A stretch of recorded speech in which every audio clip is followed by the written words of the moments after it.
আমাদের শিক্ষার্থীরা আবু সাইদ নামে এই বালাগঞ্জ থানার মাঝে এমন একজন ছাত্র এইরকম মিশতে পারে নাই। এইরকম ছাত্র আমাদের এই বাংলাদেশের ছাত্র ছাত্রীরা শহীদ হয়েছে।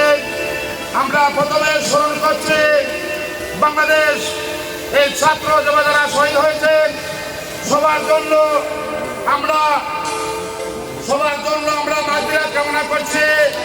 সম্মানিত উপস্থিতি, বিগত 16 বছর পর আমাদের এই খালিগঞ্জের বাজারে আমরা এখানে একত্রিত হয়েছি। অনেক জ্বালা যন্ত্রণা এই বাংলাদেশ ছাত্রলীগ, আওয়ামী লীগ, যুবলীগ, কুত্তালীগ সব বাহিনী অনেক জ্বালা যন্ত্রণা দিয়েছে।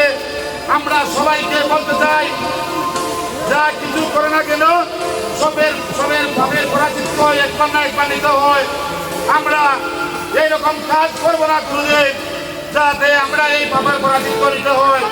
সম্মানিত উপস্থিতি, আমরা আগামী দিনে অনেক সুন্দর করে তত্ত্বাবধায়ক সরকারের অধীনে নির্বাচনে গিয়ে অনেক সুন্দর দেশ করব, যাতে আমাদের শহীদ রাষ্ট্রপতি জিয়াউর রহমানের আদর্শ করা সৈনিক সবাই